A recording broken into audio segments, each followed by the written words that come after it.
Welcome to Mayura creations. இப்போ நாம பார்க்க போறது வல்லாரக்கீரை பத்தி பார்க்க போறோம்.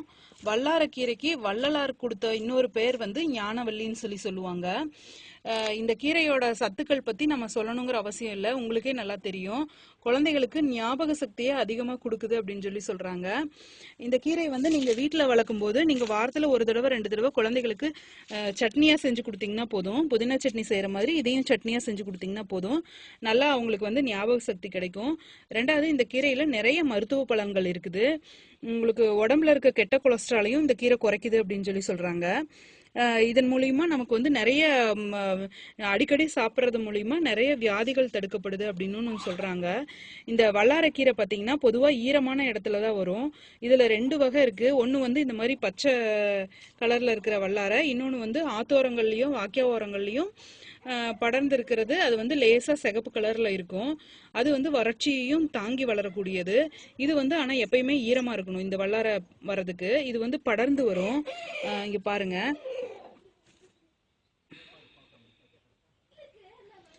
பாருங்க இந்த இந்த வல்லாரை எப்படி படர்ந்து இருக்குதுன்னு பாருங்க. இந்த மாதிரி கொடி மாதிரி படர்ந்து அந்த மண்ணுல, நம்ம ஆல்ரெடி நட்டு வச்சிருக்கிற மண்ணுல அதுவே ஊனிக்கும். போய் ஊனி அதுல இருந்து அப்படியே வளரும். இந்த ஒவ்வொரு இடத்துலயும் ஊன்ற இடத்துல வேர் வந்துடும். அதனால நமக்கு சீக்கிரம் இது காஞ்சு போகாது. ஒரு தடவை நம்ம வாங்கி வச்சுட்டோம் அப்படின்னு சொன்னா இது நர்சரிகள்லயும் கிடைக்குது. விதையும் இதுலயே நம்ம எடுத்து வச்சுக்கலாம். அப்புறம் இது காஞ்சு போகும்போது நம்ம இதை போட்டுக்கலாம். இப்போ பாருங்க, இந்த இடத்துல விதை உங்களுக்கு பூ வச்சு விதை உற்பத்தி ஆகுது. இந்த இடத்துல விதை உற்பத்தி ஆகுது. இது நமக்கு பெருசாகும் போது நம்ம இதை பறிச்சு சேர்த்து வச்சுக்கலாம். இதுல ரொம்ப குளிர்ச்சியா இருக்கிறதுனால உங்களுக்கு எறும்பு அதிகமா தாக்குதல் இருக்கும். அதனால நீங்க அப்பப்போ மஞ்சள் பொடி இதெல்லாம் தூவி எறும்பு இது இது பண்ணாம பாத்துக்குங்க. இது நல்லா படர்ந்து வரக்கூடிய கீரை. அதனால உங்களுக்கு வைக்கிற பாட் இது நான் பேக்ல வச்சிருக்கேன். நல்லா அகலமா இருக்கிற மாதிரி பார்த்து வைங்க. அப்போ உங்களுக்கு நல்லா பரவி கிடைக்கும். இது நம்ம வாங்கி வச்சதுக்கு அப்புறம் இது பரவறதுக்கு கொஞ்ச நாள் ஆகும்.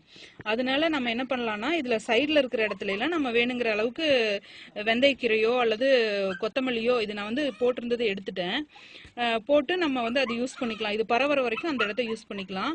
ஆனா இது நல்லா வளரணும்னா நீங்க அப்பப்போ தொழு உரம் கொடுக்கணும். பிளஸ் நம்ம அரிசி கழுவுற தண்ணி, காய்கறி கழுவுற தண்ணி அதெல்லாம் நீங்க இதுல கொஞ்சம் கொஞ்சம் ஊத்துனீங்கன்னா அந்த ஈரம் காயாம இருக்கும். ஒரு நாளைக்கு காலையில ஒரு 2 டம்ளர் தண்ணி, சாயந்தரம் ஒரு 2 டம்ளர் தண்ணி நீங்க ஊத்துனீங்கன்னா கூட போதும். இது காயாம அப்படியே இருக்கும். நம்ம பாத்துக்கிற, ரொம்ப வெயில் தாக்குற இடத்துல வைக்க கூடாது. ஓரளவுக்கு வெயில் இருக்கணும். உச்சி வெயில் தாக்குற இடத்துல வைக்க கூடாது, இது காஞ்சு போயிடும். ஒரு 11 மணி வாக்குலயே அந்த இடத்துல நிழல் வந்துடுற மாதிரி இருக்கணும். அந்த மாதிரி இடத்துல தான் நீங்க வைக்கணும். இது ரொம்ப ரொம்ப நாளைக்கு வரக்கூடிய கீரை. கட் பண்ண அப்படியே துளிர்த்து வரும்.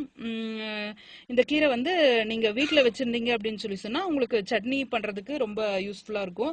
பருப்புலையும் போட்டு கடையலாம். அதை எப்படி அவங்களுக்கு விருப்பமோ அந்த மாதிரி நம்ம தயார் பண்ணிக்கலாம். இந்த மாதிரி நீங்க ஒரு அகலமான பேக்ல வச்சு நீங்க வளர்த்துங்க. இது போல பயனுள்ள வீடியோக்களுக்கு எங்களோட சேனலை சப்ஸ்கிரைப் பண்ணுங்க, லைக் பண்ணுங்க, ஷேர் பண்ணுங்க.